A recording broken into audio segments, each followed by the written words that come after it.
Bem, então vamos lá. Meu nome é Lucas Magalhães, tá? Para você que não conhece, sou técnico de enfermagem e coordeno aqui a equipe dos guarda-vidas, tá bom? Sou bombeiro civil também. Então eu separei aqui dois conteúdos básicos que é importante para o profissional guarda-vidas. O primeiro é o afogamento, que é notório saber que é muito importante, né, para o guarda-vidas. E o segundo é a parada cardiorrespiratória. Por quê? Porque são associações. Pessoas que têm o afogamento, não é que todos vão ter, mas há 90% de chance de entrar em parada cardiorrespiratória ou apenas parada respiratória. Então a gente começa no afogamento, que é o nosso tema primordial,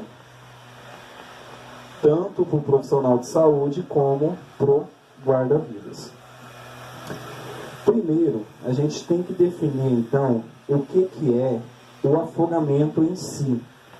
Existem várias definições, algumas erradas, mas eu vou seguir o que diz a Sobrasa. Vocês conhecem? Sociedade Brasileira, né, de Salvamento Aquático, Dr. David Spring. Ele diz que afogamento é a penetração, é a entrada de líquido não corporal nas vias aéreas. Por que não corporal? Existem líquidos que são corporais. Por exemplo, existe no pulmão um líquido chamado líquido surfactante. Esse líquido ele serve para fazer com que o pulmão tenha uma complacência, ou seja, ele faça sua expansão. Então, eu preciso desse líquido para não deixar atrito com a caixa torácica.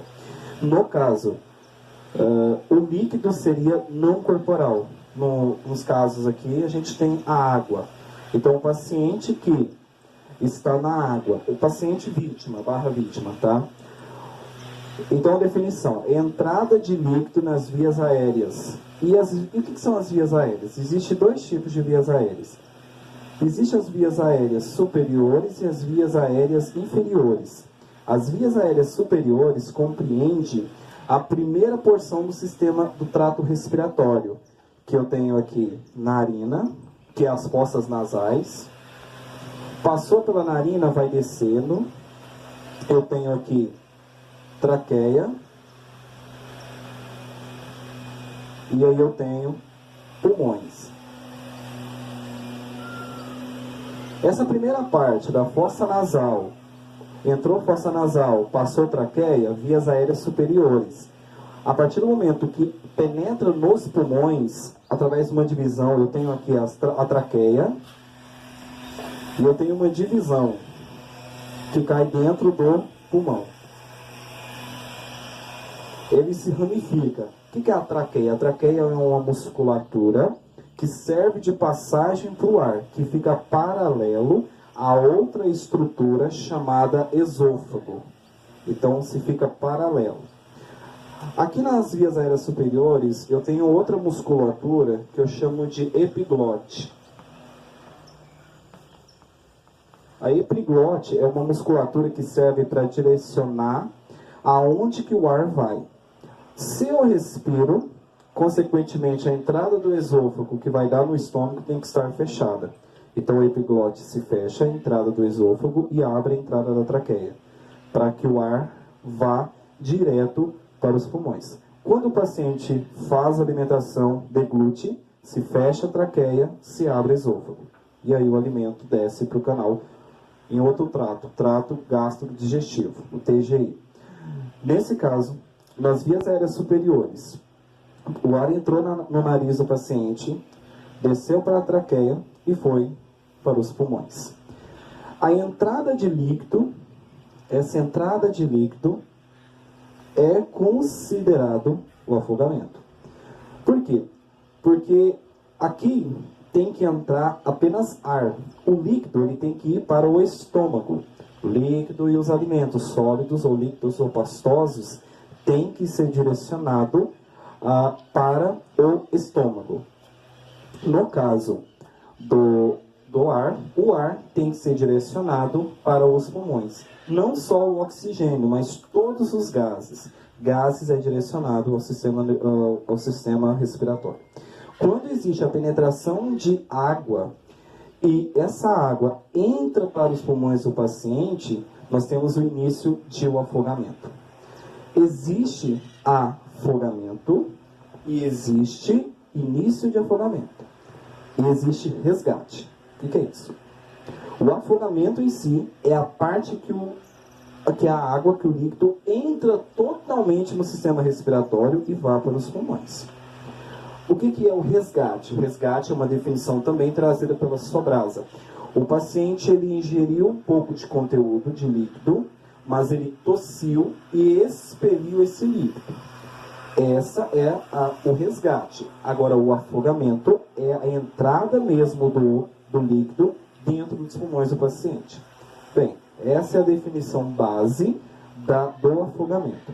Agora, por que leva à morte um paciente? Tem alguma dúvida? Se tiver alguma dúvida, não fala, tá? Por que leva à morte o paciente?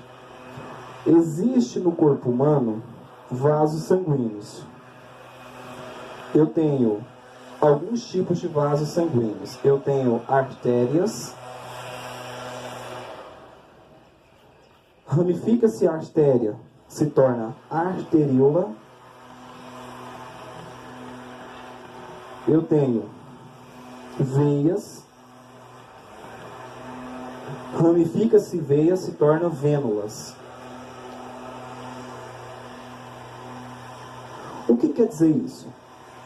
Quer dizer que eu tenho dentro do corpo humano artérias e eu tenho também veias. As artérias, como a anatomia explica, ela tem um transporte de O2. Claro, se transporta vários nutrientes, mas principalmente se transporta oxigênio. Enquanto as veias transportam CO2, gás carbônico. Ok? Aqui dentro, onde tem oxigênio, não pode ter água. Por quê? Existe um conteúdo chamado plasma. O plasma sanguíneo já contém um pouco de líquido. Mas se eu tenho uma exacerbação, se eu tenho um aumento excessivo de líquido no sangue, vai interromper um processo que eu chamo de hematose. O que é essa hematose? Quando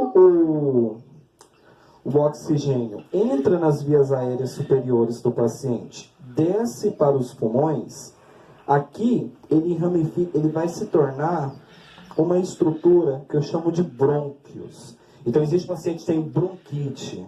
Já ouviram falar? Bronquite. O que é a bronquite? É a inflamação dos brônquios. De brônquios, ele tem uma outra ramificação. Quando eu falo ramificação, é que ele vai descendo até se terminar. Ele se ramifica em bronquíolos, que é menores que os brônquios. E lá no fim, eu tenho uma estrutura que eu chamo de alvéolo pulmonar. Esse alvéolo pulmonar, ele tem como principal objetivo realizar trocas gasosas. E qual é o nome técnico para as trocas gasosas? Hematose. A hematose é a troca de gases. Que troca de gases é essa? Quando se expira, eu capto oxigênio da atmosfera, trago para o meu corpo e elimino na expiração. Existem dois procedimentos, existem dois movimentos. Um chama inspiração e o outro expiração. A inspiração é o movimento de puxar e a expiração de eliminar. Então eu pego o oxigênio, levo para o pulmão absorve o oxigênio através do alvéolos pulmonares, que também pode ser chamado de sacos alveolares, e entrega gás carbônico para que seja eliminado. Então o corpo ele precisa manter essa atividade. Quando existe todas as atividades do corpo normal, também existe um nome. Este nome chama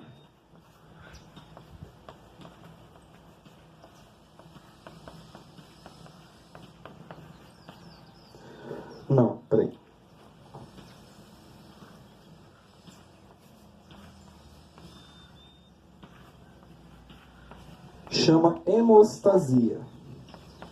A hemostasia é o equilíbrio das funções vitais. Hemostasia é controle de sangramento, tá? É que eu confundi. Homeostasia. Então, para que o corpo do paciente, para que o organismo do paciente esteja em homeostase, ou seja, em equilíbrio, todas as funções precisam estar funcionando, inclusive as trocas gasosas. Então, quando o líquido penetra neste paciente nas vias aéreas, interrompe esse processo de hematose.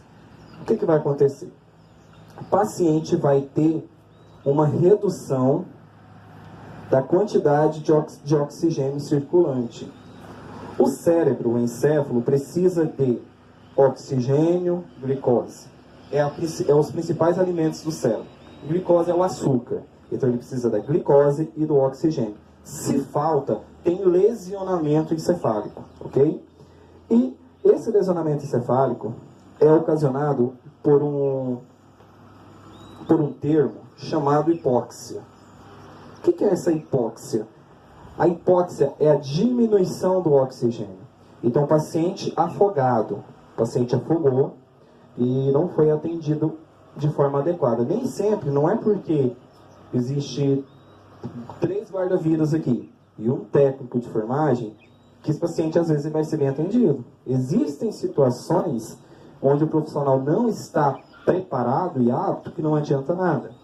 Existe uma frase dizendo que se o básico não for bem feito, o avançado não fará diferença. Vou te explicar por quê. Traz agora para a gente nossa realidade. Onde que a gente está no primeiro socorro? O TRIM. Olha a distância. Sendo que o cérebro suporta no máximo 10, 11 minutos sem aporte de oxigênio. Olha para vocês verem aonde que a gente está.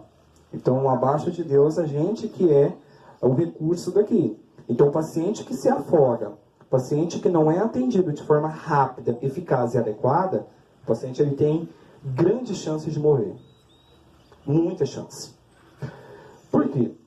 O paciente, então, ele vai ter uma hipóxia. Essa hipóxia é uma diminuição da quantidade de oxigênio do cérebro.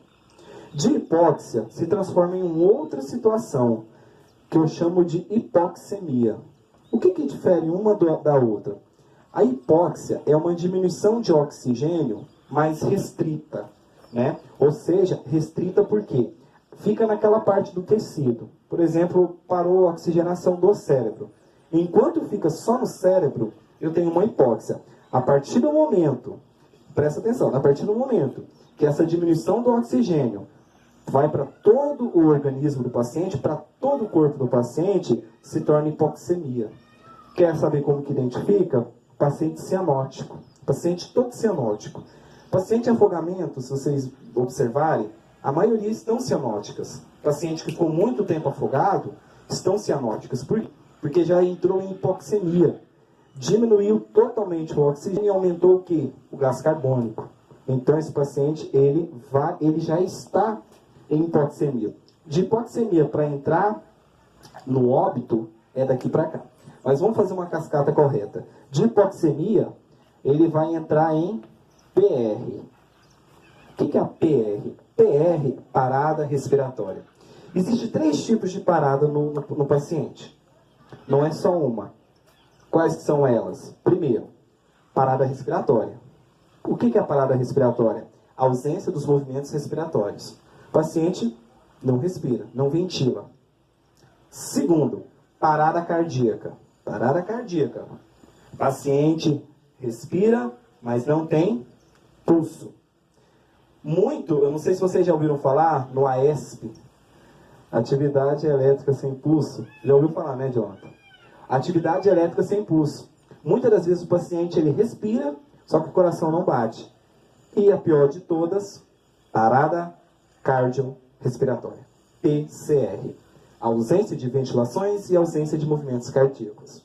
O coração precisa de 2 movimentos básicos para funcionar. Presta atenção comigo. Um chama sístole, correto? Sístole, e o outro chama diástole. O que são isso? Eu estou trazendo para cá para a gente entender tudo, tá? Não resumindo, mas entender realmente complexo, tá? Eu tenho sístole e eu tenho diástole. O que são esses movimentos? O coração, a nossa bomba cardíaca, precisa Parou? Valeu. O que é a sístole e a diástole? O coração, ele faz movimento contínuo até o fim da existência, né? Então, a partir do momento que o paciente sai, paciente, assim eu falo, pessoa, assim, a partir do momento que o paciente deixa o ambiente intrauterino, o que quer dizer isso? A partir do momento que ele nasce, que ele sai ali daquele ambiente da mãe materno, o coração já está funcionando, na verdade. Mas a partir daquele momento, o coração nunca mais vai parar. Se parar, parar a cardiorrespiratória. Então, o paciente ele tem sístole e diástole. Sístole compreende a contração que o coração dá para injetar sangue para o corpo. Então, ele fez sístole. E a diástole? A diástole é o relaxamento do coração. Então, sístole contraiu, jogou sangue. E a diástole, por que ele faz esse movimento? Aqui ele joga sangue, aqui ele recebe sangue. Ele recebe, ele joga, recebe e joga. Então, a pressão arterial, quando a gente vai aferir, está pressão sistólica e pressão diastólica. Tá? Então, o coração ele precisa fazer esses movimentos. Ele precisa fazer uma sístole e uma diástole. Sístole, diástole, para o resto da vida. Frequência, vocês já sabem, de 60 a 100 batimentos por minuto. Só que, quando essa sístole e essa diástole para de funcionar, ela não existe mais. O paciente entrou em quê? Parada cardíaca. Agora, quando para os movimentos cardíacos e para esses movimentos aqui, de inspiração e expiração, o paciente entrou em, que é a sigla PCR. Então, paciente grave. Então, ó, paciente afogou, vamos fazer a cascata. Paciente afogou, entrou líquido, parou trocas gasosas. Parou trocas gasosas, hipóxia, diminui a quantidade de oxigênio, não foi corrigida. Hipoxemia, diminui todo o aporte de oxigênio do organismo do paciente, de forma sistêmica. Não foi corrigido. O paciente entrou em parada respiratória. Parou de respirar, não foi corrigido, ele vai entrar em parada cardiorrespiratória. Tá? Entrou em parada cardiorrespiratória. Tá, vamos lá. Então, ele parou sístole e diástole, não faz esse movimento mais e nem faz inspiração e expiração. O paciente está em parada cardiorrespiratória. E quanto tempo leva para que o paciente faça toda essa cascata? Depende, primeiro, do aporte corporal desse paciente. Pacientes que são mais... tenha mais massa, atletas principalmente, conseguem aguentar mais tempo sem oxigênio. Esses pacientes vão ser diferentes de quem nunca praticou exercício, que não aguenta muito tempo, tá? Então, esse paciente ele entrou em parada cardiorrespiratória, eu vou proceder à ressuscitação cardiopulmonar, tá bom? Então, paciente afogou, paciente não foi atendido, paciente hipóxia não foi atendido, paciente hipoxemia não foi atendido, paciente parada respiratória. Na verdade, o paciente ele já está em parada respiratória, ele não vai entrar, ele já está, porque ele não está trocando gases, ele vai entrar em parada cardiorrespiratória. Entrou em parada cardiorrespiratória, troca outro, a gente faz outro protocolo, tá? Eu vou passar a parada cardiorrespiratória daqui a pouco. Ok. Agora, o afogamento ele é dividido em alguns graus, tá? Ele é dividido em 6 graus. O paciente que afoga, por exemplo, tem a tosse, ou não tem tosse, ou não espuma, por exemplo, não tem espuma e nem tosse, esse paciente ele não entrou em afogamento. Ele entrou em um termo chamado resgate, tá? Ele está em resgate. Então, ele não se afogou. O paciente teve todos esses tópicos, o paciente entrou em afogamento. E o grau vai de 1 a 6, tá bom? Esses graus vai dizer se há presença de tosse simples, se há presença de tosse com espuma, se há parada respiratória e se há parada cardiorrespiratória, tá bom? Eu não sei a sequência deles, tá? Eu sei que de 5 para 6 vai mudar por quê? Porque de 5 parada respiratória e 6 parada cardiorrespiratória, correto? 1 apresenta tosse, 2 apresenta tosse e espuma. O 3 e o 4 eu não lembro. Mas ele vai passar...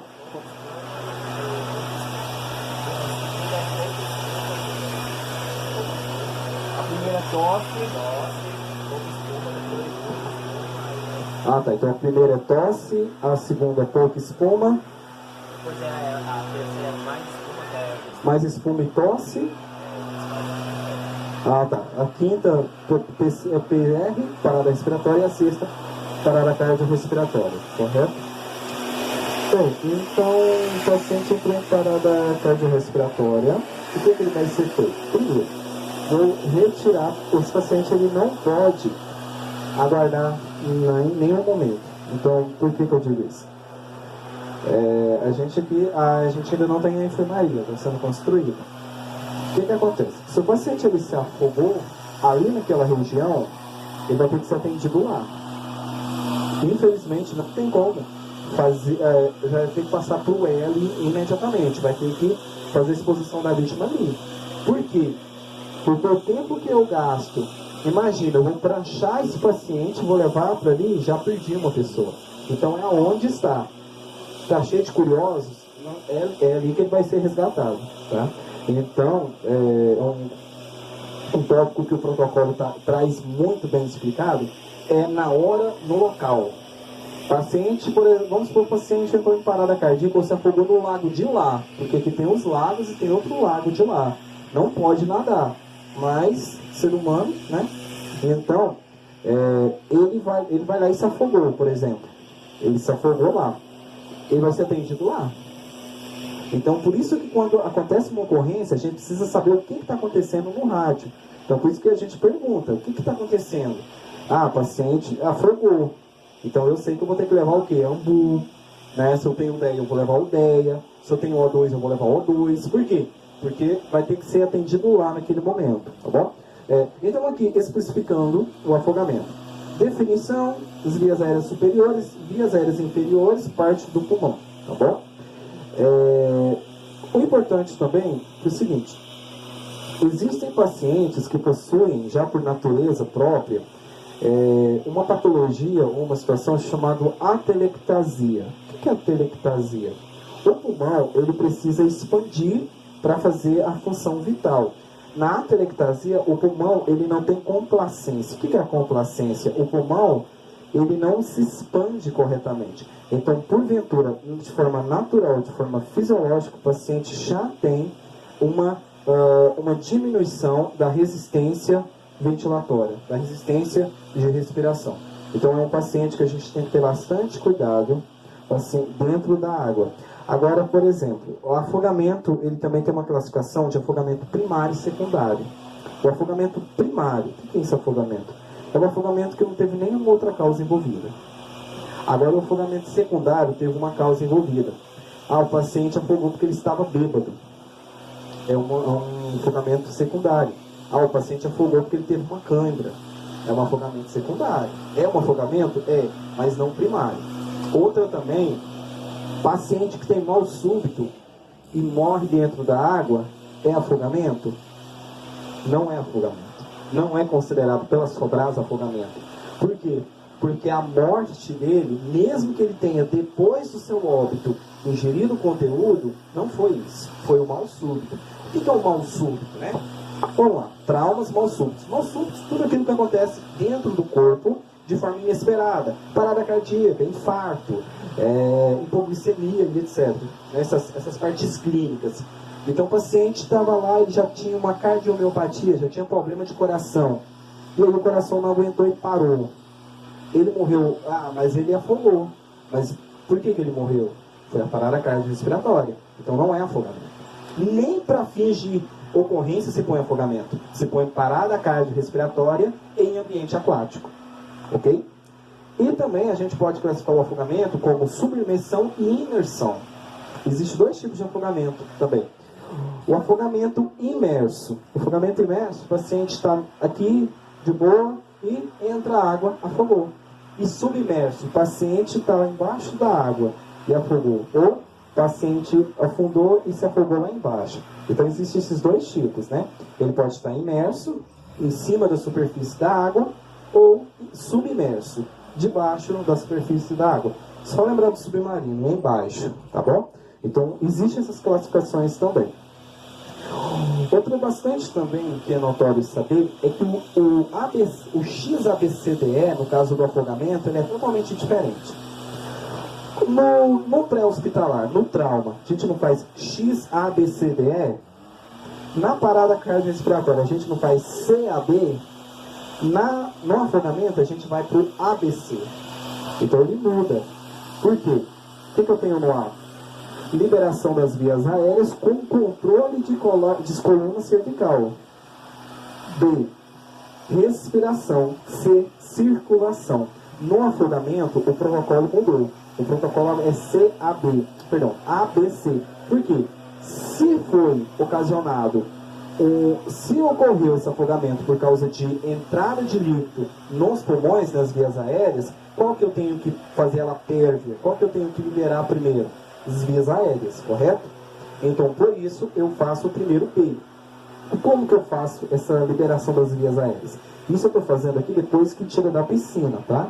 Lá dentro eu não sei nada de rebote. Então, quem sabe são vocês. Eu estou falando depois que tirou da piscina. Hiperextensão. Eu posso fazer dois métodos. Se esse paciente está vomitando ou se ele está com espuma, o que eu vou fazer? PLS. Posição lateral de segurança. Aí sim, eu vou liberar as vias aéreas. O paciente não tem nenhum conteúdo, não tem nada, mas eu preciso fazer o ABC. Hiperextensão. Existem dois movimentos que você pode fazer, um chama Jack Thrush e Shear Lift. Tá? Então, quando eu faço essa hiperextensão e abro aqui na região, esse osso chama mento. Essa região chama região mento, né? Então, eu vou aqui abrir o mento do paciente e fazer com que essa via aérea seja pérvia. Tudo bom? Tudo bem? Beleza. Aí eu vou passar para o B. O B é o quê? Respiração. O protocolo de ver, ouvir, sentir não existe mais. Só que aqui é o que a gente tem. Não tem muita coisa para ser feita. Então, beleza. É um protocolo antigo? É. Mas dá resultado? Dá. Então vamos fazer ele, tá? Por que eu vou te explicar? Por que não existe esse protocolo? Simplesmente porque o risco de contaminação é grande.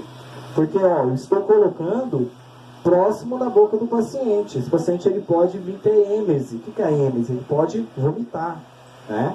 Então, eu vou ter contato com essa secreção desse paciente. Só que a gente pode ver também, eu não quero fazer isso. Observe a expansão torácica. Observe se o tórax vai expandir. O paciente está fazendo expansão torácica, beleza. O que eu faço? Eu pego o meu esteto e coloco o próximo aqui e tento auscultar. Beleza, está respirando. Precisa contar? Não. Está respirando? Beleza. Agora, se esse paciente está com taquipneia, porque existe 4 tipos de respiração. Bradipneia. O que é a bradipneia? Paciente lenta. É aquela respiração lenta. Na verdade, são 5, para vocês verem. Bradipneia, eupneia. O paciente respira normal. Taquipneia. Paciente ventilando rápido. E a apneia. O paciente não respira. Então, no curso tem o teste de apneia, não tem? No curso de apneia não se respira. Então a gente traz para a saúde também a apneia. A apneia o paciente não respira. Tá, mas o paciente, ele não tem que fazer essa troca gasosa? Agora imagina o paciente de taquipneia. Vai fazer algum efeito? Não, por quê? Porque essa troca gasosa não vai existir. Está muito rápido o movimento. Não vai dar tempo do organismo fazer toda essa troca gasosa, tá? Então o paciente então foi retirado, tirou da piscina, verifico a cena, como é que o paciente lembrou dos 3S, cena, situação, segurança, né? Vou verificar, iniciar o ABC desse paciente. Se o paciente ele conversa, tirou o paciente, aconteceu aqui com o Jonathan, vocês não estavam, o menino começou a afogar aqui, uma criança. Ele apresentava uma patologia cerebral, né? E aí ele começou a ter um início de afogamento, né? Começou a ter um início de afogamento assim, pra gente entender, mas ele não afogou, tá bom? Porque o afogamento em si, é igual eu falei, tem que entrar totalmente nas vias aéreas. Só que ele teve tosse. Ele teve tosse, não teve? Então é afogamento, é afogamento.